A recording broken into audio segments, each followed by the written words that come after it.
బులెటిన్లో weather breaking news చూస్తున్నాం. ఆగ్నేయ బంగాళాఖాతంలో అల్పపీడనం ఏర్పడింది. దీనికి తోడుగా ఉపరితల ఆవర్తనం కొనసాగుతోంది. అల్పపీడనం పశ్చిమ వాయువ్య దిశగా పయనించి రానున్న 48 గంటల్లో తమిళనాడు తీరం వైపు కదిలే అవకాశం ఉంది. దీని ప్రభావంతో రానున్న 3 రోజుల పాటు ఏపీలో పలు చోట్ల మోస్తరు నుంచి భారీ వర్షాలు కురిసే అవకాశం ఉందని వాతావరణ శాఖ ప్రకటించింది. అల్పపీడన ప్రభావంతో శ్రీ పొట్టి శ్రీరాములు నెల్లూరు జిల్లా, రాయలసీమ జిల్లాలో ఇవాళ పలు చోట్ల వర్షం కురిసే అవకాశం ఉంది. రానున్న 24 గంటల్లో శ్రీకాకుళం, విజయనగరం, విశాఖపట్నం, నెల్లూరు, తిరుపతిలో భారీ వర్షం కురిసే అవకాశం ఉండగా గురువారం కూడా వర్షాలు కంటిన్యూ అయ్యే అవకాశం ఉంది. శ్రీకాకుళం, విజయనగరం, విశాఖపట్నం, అల్లూరి సీతారామరాజు జిల్లా, అనకాపల్లి, ప్రకాశం, నెల్లూరు, వైఎస్ఆర్, అన్నమయ్య, తిరుపతి జిల్లాల్లో పలు చోట్ల మోస్తరు వర్షాలు కురిసే ఛాన్స్ ఉంది.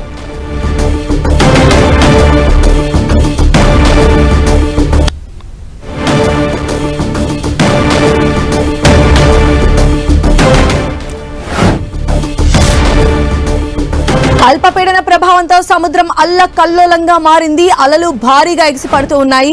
అలల తాకిడికి విశాఖ YMCA దగ్గర తీర ప్రాంతం కోతకు గురవుతోంది. పూర్తి డీటెయిల్స్ తో మా ప్రతినిధి జార్జ్ మనకు అందుబాటులో ఉన్నారు. జార్జ్, ఆగ్నేయ బంగాళాఖాతంలో ఏర్పడిన అల్పపీడనం స్థిరంగా కొనసాగుతుంది. ఇది రాగల 24 గంటల్లో మరింత బలపడి తీవ్ర అల్పపీడనంగా ఏర్పడే అవకాశాలు ఉన్నట్లు వాతావరణ శాఖ అంచనా వేస్తూ ఉంది. దీని ప్రభావంతో రాష్ట్ర వ్యాప్తంగా కూడా మోస్తారు నుంచి భారీ వర్షాలు చాలా చోట్ల కూడా కురిసే అవకాశం ఉన్నట్లు వాతావరణ శాఖ చెప్తుంది. ముఖ్యంగా చూసుకున్నట్లయితే కనుక రాగల 3 రోజుల పాటు ఇటు దక్షిణ కోస్తాంధ్ర అలాగే ఉత్తర కోస్తాంధ్రలో 1-2 చోట్ల భారీ నుంచి అత్యంత భారీ వర్షాలు కూడా నమోదయ్యే అవకాశం ఉందని వాతావరణ శాఖ చెబుతూ ఉంది. అయితే అల్పపీడన ప్రభావంతో చూసుకున్నట్లయితే కనుక అలల ఉధృతి కూడా చాలా ఎక్కువగా ఉండడం, అలాగే తీరం వెంబడి గాలుల వేగం కూడా బలంగా వీస్తూ ఉన్న నేపథ్యంలో ఈ 2 రోజుల పాటు మత్స్యకారులు సైతం కూడా అప్రమత్తంగా ఉండాలని వాతావరణ శాఖ చెబుతూ ఉంది. ముఖ్యంగా అన్ని జిల్లా కలెక్టర్లను సైతం కూడా వాతావరణ శాఖ అప్రమత్తం చేసింది. ఎందుకంటే ఇప్పుడు వరి పొలాలన్నీ కూడా చేతికి వచ్చే సమయం కావడంతో రైతులందరినీ కూడా అప్రమత్తం చేయాలని హెచ్చరికలు జారీ చేసింది.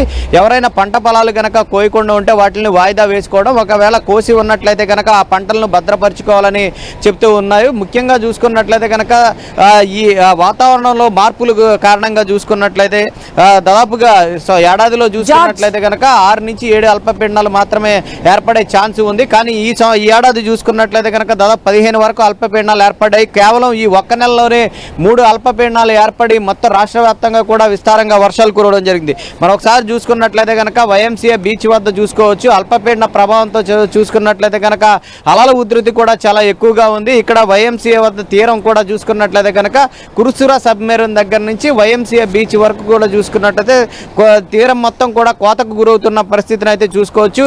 భారీగా అయితే కోతకు గురైన పరిస్థితిని అయితే మనం స్పష్టంగా చూసుకోవచ్చు. అలల ఉధృతి ఏ విధంగా ఉందనేది దీన్ని బట్టే అర్థమవుతుంది. కాబట్టి దాదాపుగా 3 రోజుల పాటు విస్తారంగా వర్షాలు కురిస్తే 1-2 చోట్ల కూడా భారీ నుంచి అత్యంత భారీ వర్షాలు కూడా కురిసే అవకాశం ఉంది. కాబట్టి ప్రజలంతా కూడా అప్రమత్తంగా ఉండాలి. ముఖ్యంగా తీరా లోతట్టు ప్రాంత ప్రజలు కూడా అప్రమత్తంగా వ్యవహరించాలని వాతావరణ శాఖ చెప్తూ ఉంది. Right George.